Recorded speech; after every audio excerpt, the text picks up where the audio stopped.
Hola, hola, buenas noches. Bienvenidos a nuestro espacio abierto de este módulo 7. Son ya las 8 de la noche, hora centro de la República. Así que es tiempo de dar inicio a nuestro segundo espacio abierto. Siéntense todos bienvenidos. La orden del día es la siguiente: presentación, propósito, contenidos temáticos, resolución de dudas y conclusiones.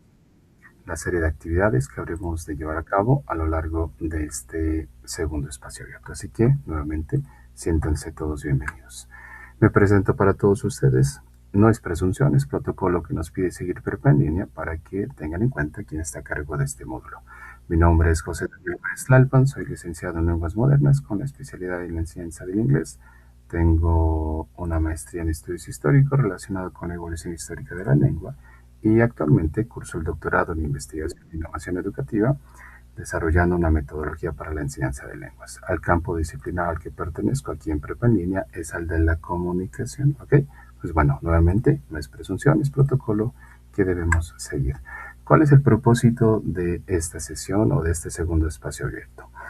El propósito es aclarar dudas sobre los temas gramaticales que más causan confusión durante esta primera semana de trabajo de este módulo 7, por medio de la explicación de cada tema y estructura gramatical, así como del vocabulario y pronunciación, para entregar cada uno de nuestros trabajos que corresponden para esta semana. Ese es prácticamente nuestro propósito, ¿ok?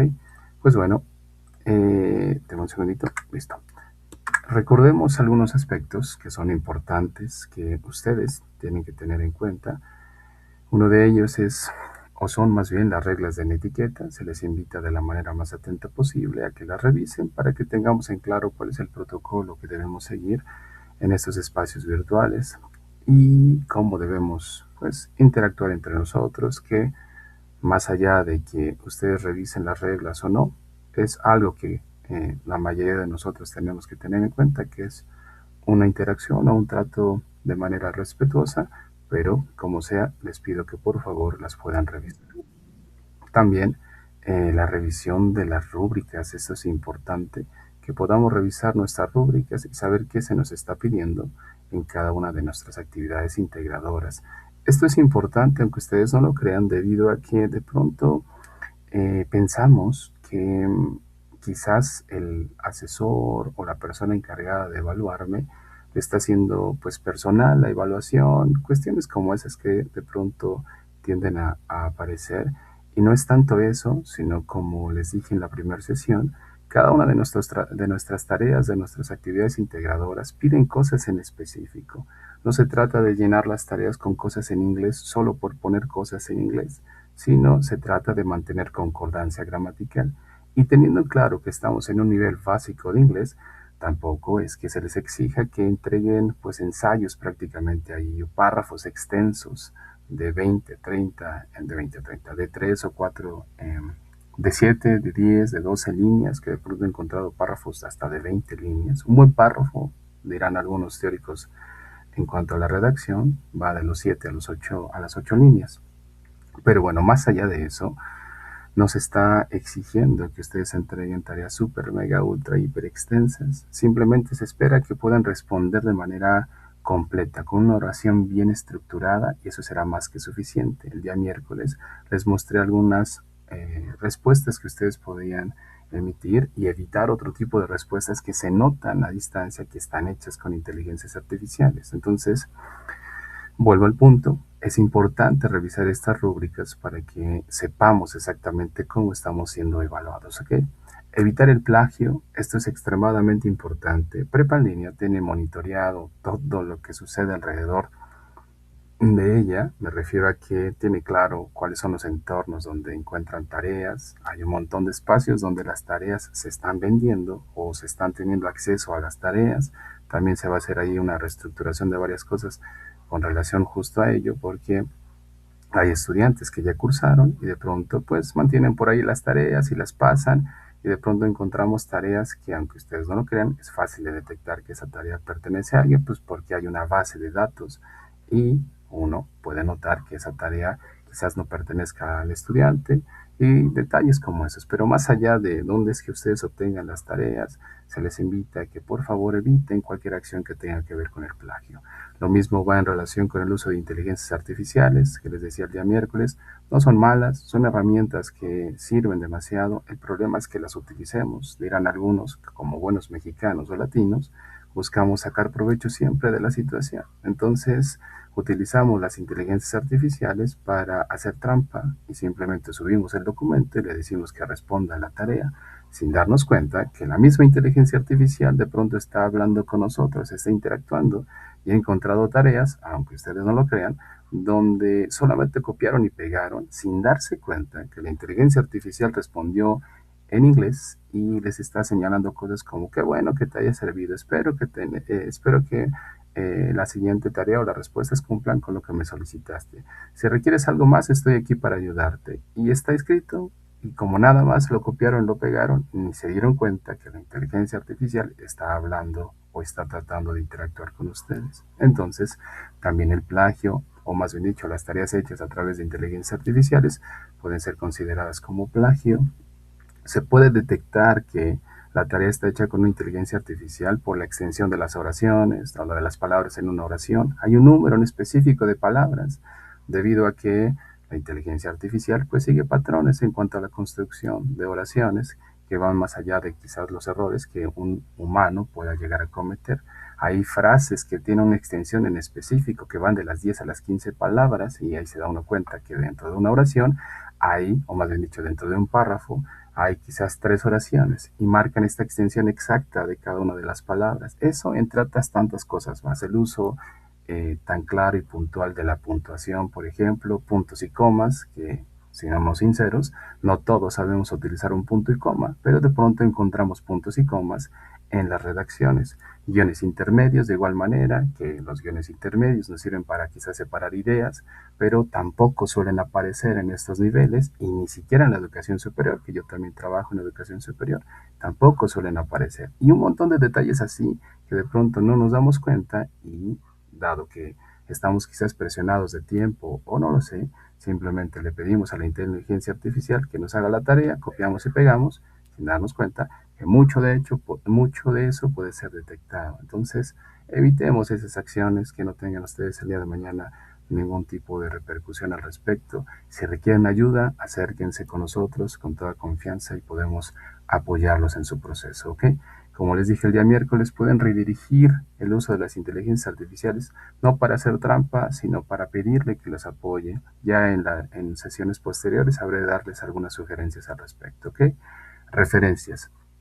No son penalizables no es penalizable el que no agreguen referencias, solo que se espera que ya en estos niveles comiencen a aparecer y no tanto de la información en sí, o sea, me refiero a que algunos estudiantes me dicen que cómo van a poner una referencia si la información es de ellos, es sobre su vida personal y les señalo que no van en relación a ellos, sino va en relación hacia, o más bien dicho, de dónde es que obtuviste, o más bien dicho, de dónde es que aprendiste los puntos gramaticales. Si los aprendiste aquí en el espacio abierto, pues pon la referencia. Si los aprendiste de un canal de YouTube, pon la referencia. Si los aprendiste de un sitio web, de una página de internet, pon la referencia. Ahí en ese sentido van las referencias, por lo menos para con este módulo, ¿ok? Actividades integradoras para esta semana, ya sabemos cuáles son. Tenemos la actividad integradora número 1, que, como les dije el día miércoles, absolutamente toda, se responde en presente progresivo, ¿ok? La actividad integradora número 2, absolutamente toda, se responde en pasado progresivo. Ambos tiempos son progresivos, pero uno marca que está en presente y el otro señala que está en pasado. No es lo mismo decir yo estoy jugando a decir yo estaba jugando. Jugando es el mismo, y hasta suena igual en español. Jugando es el mismo. Pero estaba y estoy, ese es el que hace la diferencia entre saber que hablo en presente o hablo en pasado progresivo. I am playing football soccer. I was playing football soccer. Playing football soccer es lo mismo en ambas ideas. Lo único que cambió es el I am y el I was. I am presente, I was pasado. I am playing football soccer. I was playing football soccer. ¿Ok? Bueno, esas son las dos tareas que ustedes tienen que entregar para esta sesión, o más bien dicho, para esta semana de trabajo. Bueno, antes de que entre de lleno a la actividad de esta sesión, quiero hacerles algunas sugerencias, mostrarles algunos aspectos que deben ustedes utilizar y otros que deben ustedes evitar, ¿ok? Dado que nosotros ya dominamos una lengua, que en este caso es el español, y cuando hacemos tareas en inglés tendemos a hacerlas primero en español, ponerlas en el traductor, copiar y pegar, no nos damos cuenta que como ya dominamos una lengua, solamente comenzamos a escribir o solamente comenzamos a comunicarnos. Y dentro de esa comunicación comenzamos a utilizar un montón de tiempos gramaticales que no entran dentro de lo que está de lo que nos están evaluando, ¿ok? Entonces, les voy a mostrar una tablita, espero ya esté apareciendo aquí en su pantalla. Esta tablita les muestra los tres grandes tiempos gramaticales que existen en inglés, al igual que en español. Solamente existen tres, presente, pasado y futuro. No hay más, solamente hay tres. Algunos estudiantes tienden a señalarme que no es verdad, que ellos estudiaron en Harmon Hall, en Quick Learning y cursos como esos, y que ahí les enseñaron que existen 30, 40, 50, pero que no solamente existen tres. Bueno, solo existen tres. Existe el presente, existe el pasado y existe el futuro. Solamente son tres. ¿De dónde es que salen las demás versiones o las demás formas verbales? Bueno, cada uno de estos grandes tiempos, el presente, el pasado y el futuro, tienen roles, tienen cuatro presentaciones, si lo ven de esta manera. Si les doy una analogía, podemos señalar lo que nosotros hacemos en nuestro día a día. Por ejemplo, yo tengo un rol como asesor virtual, tengo un rol como docente, tengo un rol como hijo, como esposo, como padre, como feligrés. Jugamos roles en la sociedad. Tenemos o encarnamos diferentes roles en nuestra vida cotidiana. Bueno, algo similar podemos comprender para con el presente, para el pasado, para el futuro. Aunque toman un rol distinto, sigue siendo presente. Aunque toma un rol distinto, sigue siendo pasado. Aunque toma un rol distinto, sigue siendo futuro, porque en esa línea del tiempo se mantiene. Por ejemplo, el presente existe en forma simple. El presente existe en forma continua. El presente existe en forma perfecta. El presente existe en forma perfecta continua.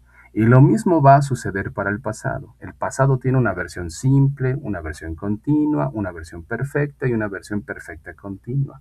El futuro tiene una versión simple, una versión continua, una versión perfecta y una versión perfecta continua, pero se siguen manteniendo en esa misma línea de tiempo. Se mantienen en el presente, se mantienen en el pasado y se mantienen en el futuro. ¿Cómo suenan cada una de estos roles de cada uno de estos tiempos verbales? El presente, en su forma simple, suena de la siguiente manera. Yo como galletas. En inglés decimos I eat cookies. Les doy ejemplos sencillos para que lo puedan, y no es porque yo dude de sus capacidades, sino para que lo podamos asociar de una forma un tanto más fácil. Dice la oración en simple, I eat cookies. Yo como galletas. Es una acción general que en el día a día sucede. Quizás en la mañana, quizás en la noche, el miércoles, el jueves, el domingo, pero es algo que comúnmente hago. Yo como galletas. Eso es presente simple. ¿Cómo suena el presente continuo? El presente continuo señala una acción específica que en este momento, justo a las 8:16 horas centro de la República, estoy haciendo. ¿Y qué estoy haciendo? Yo estoy comiendo galletas. I am eating cookies. Yo estoy comiendo galletas, ¿ok? ¿Cómo suena el presente perfecto? El presente perfecto suena de la siguiente manera. Y antes de que le señale, quiero mencionar algo. El presente perfecto, al igual que el presente perfecto continuo, no son de esta unidad, no son de este módulo, no son ni del módulo 6 tampoco. Es decir, que son dos estructuras que ustedes deben evitar porque no son de estos módulos, no tiene por qué aparecer.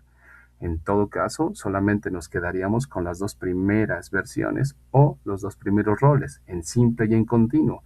Pero los perfectos no son de este módulo, no son de esta unidad ni de ninguna de las unidades del módulo. No tienen por qué aparecer. ¿Cómo suena el presente perfecto? Suena de la siguiente manera. Yo he comido galletas. Yo he comido galletas.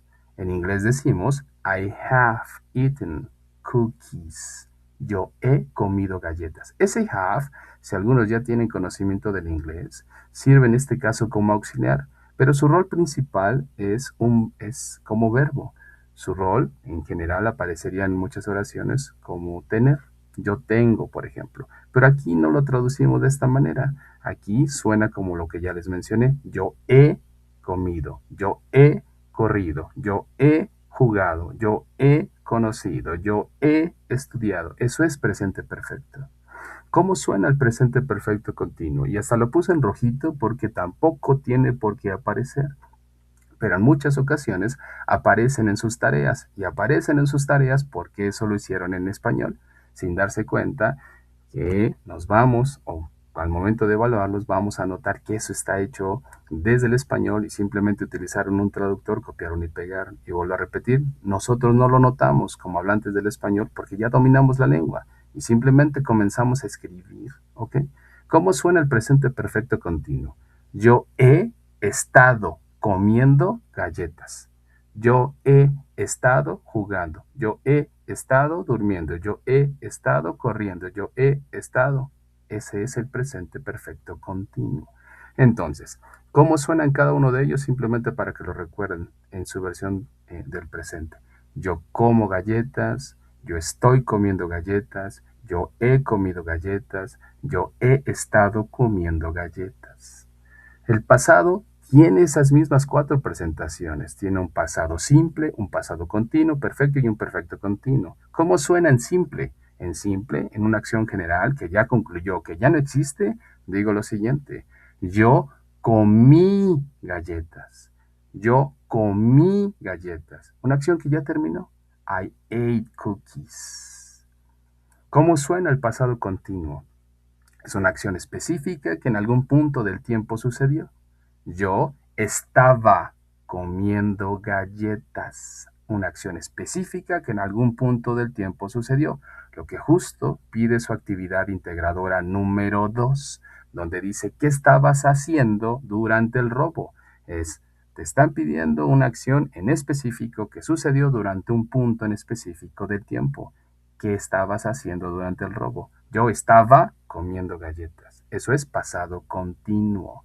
¿Cómo suena el pasado perfecto? Que vuelvo a repetir, la franja azul y la franja roja no tienen por qué aparecer en sus tareas. ¿Pero por qué se los menciono? Para que lo eviten al momento de estar haciendo sus tareas.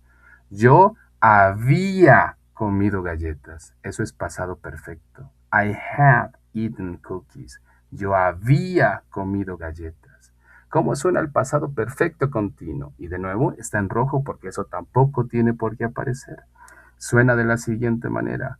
I had been eating cookies. Yo había estado comiendo galletas. Yo había estado comiendo galletas. Eso es pasado perfecto continuo. El futuro tiene esas mismas cuatro presentaciones. Existe un futuro en simple y suena de la siguiente manera. I will eat cookies. Yo comeré galletas. Comeré galletas. ¿Ok? Yo comeré galletas. ¿Cómo suena el futuro continuo? I will be eating cookies. Yo estaré comiendo galletas. ¿Cómo suena el futuro perfecto? I will have eaten cookies. Yo habré comido galletas. Yo habré comido galletas. ¿Cómo suena el futuro perfecto continuo? I will have been eating cookies. Yo habré estado comiendo galletas. Esos son los tiempos verbales que existen en inglés. Y vuelvo a repetir, solo existen tres, presente, pasado y futuro. Pero ya mencioné cómo es que aparecen los demás. ¿Pero por qué solo existen tres? Pues porque se mantienen en ese mismo o en esa misma línea del tiempo. No salen de ahí. Siguen hablando de pasado, siguen hablando de futuro y siguen hablando de presente. ¿Ok? Vuelvo a repetir. Los que aparecen en las dos primeras franjas en verdecito, esos sí son de esta unidad. Los que aparecen en la franja azul y la franja roja no son de esta unidad, no son de este módulo, no tienen por qué aparecer en sus tareas, no tienen por qué aparecer en las preguntas. He visto preguntas de las tareas que ya me enviaron donde pusieron cosas como, ¿has trabajado mucho tiempo? Algo así decía una de las preguntas. Ese de ¿has trabajado? Eso es presente perfecto, no es de esta unidad, ¿ok?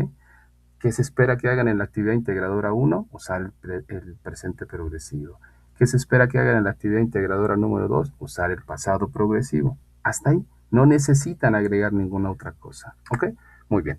¿Qué otra cosa tienen que evitar para que, si es que están haciendo sus tareas desde el traductor, justo al momento de comenzar a redactar, eviten este tipo de oraciones? Voces activas y voces pasivas en inglés tienen un uso en específico.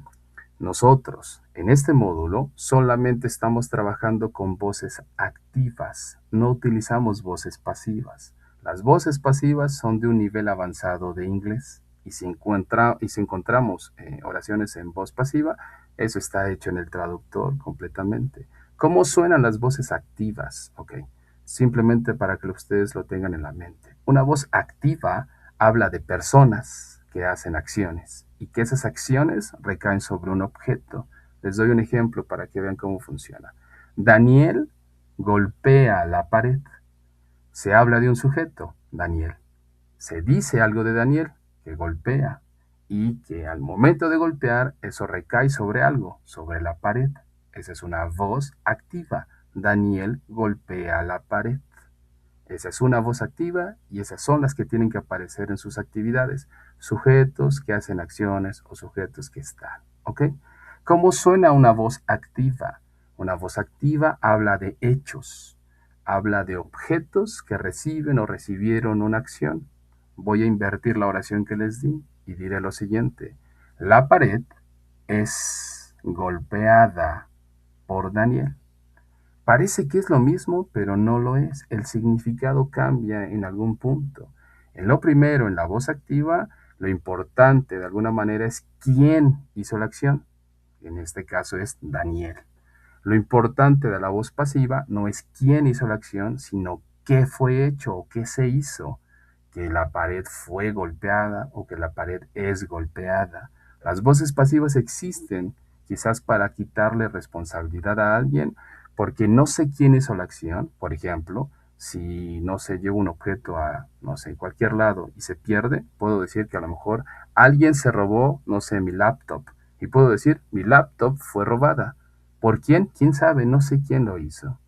Nosotros en español tenemos formas en específico de hacer voces pasivas. Por ejemplo, si queremos vender nuestra casa o un auto, lo único que ponemos es un letrero y ese letrero no dice Daniel vende su casa, dice se vende. ¿Quién la vende? ¿Quién sabe? No importa. Lo importante es el hecho. Ese se vende es una voz pasiva de igual forma. Bueno, ¿a qué voy con esto? No tienen por qué aparecer voces pasivas en sus tareas. Cosas como la casa fue vendida. La casa fue vendida, esa es una voz pasiva. ¿Por qué? No sé quién la vendió. Si dijera Daniel vendió su casa, esa sí es una voz activa. Hablamos de alguien que hizo algo. Mientras que si digo la casa fue vendida, eso es una voz pasiva. ¿Por qué? No hay ningún sujeto allí que haya hecho la acción. Hablo del hecho en sí. Si tienen dudas de cómo utilizar la voz activa o la voz pasiva, los invito a que indaguen en algún tutorial, en algún video de YouTube, para que se den cuenta cuáles tienen que evitar. No tiene por qué aparecer voces pasivas en sus tareas. Lo único que tiene que aparecer son voces activas. Daniel está jugando, Daniel está corriendo, Daniel está durmiendo. Esa es una voz activa, ¿ok? Voces pasivas no tienen por qué aparecer. Bueno, ¿por qué les señalo todo esto?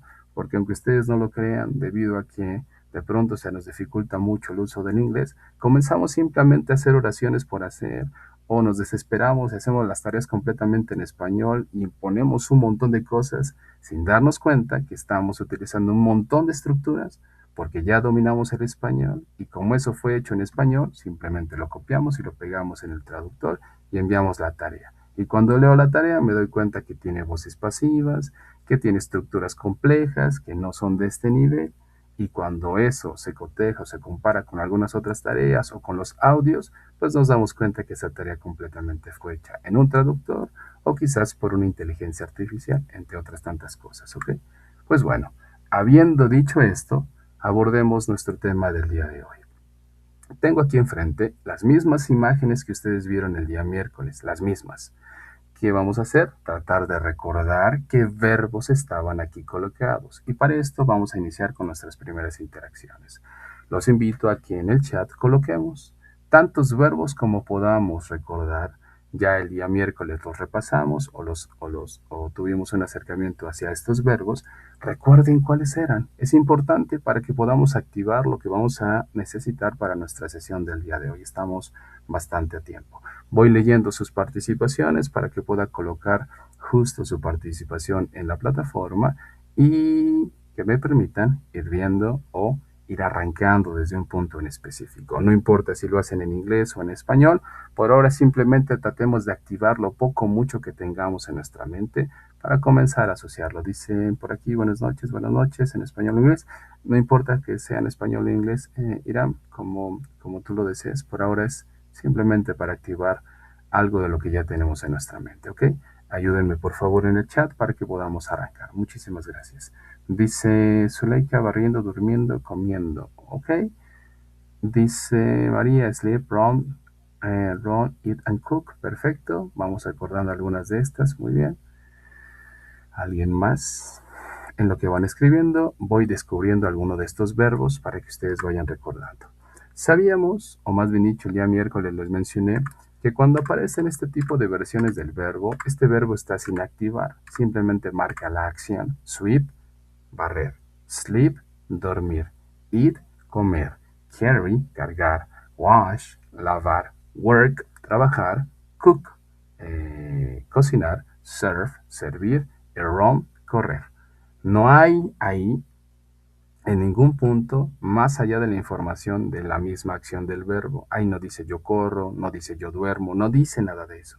Solo dice la acción correr, lavar, dormir, jugar. ¿Ok? Cuando ustedes tengan la duda de si eso que estoy mencionando o esa palabra que aparece es un verbo, solamente recuerden algo, vuelvo al punto. Ya manejamos el español, pero de pronto nos cuesta entender qué palabra es un verbo. Ok, si yo menciono la palabra y cae dentro de estas tres categorías, are, er e ir, por ejemplo, jugar, por ejemplo, correr, por ejemplo, dormir, seguramente es un verbo. Cae dentro de estas terminaciones, are, er, ir. Me refiero a que si lo asocian hacia el español, ¿ok? Muy bien. Estos verbos no están activados. Aprendimos que para poderlos activar les podemos agregar ing. Esa ing nos va a permitir ir dándonos cuenta que tanto, deme un segundito, se detuvo mi grabación, un segundo, para que no nos atrasemos, voy a volverla a iniciar, ¿ok? Deme un segundito, por favor.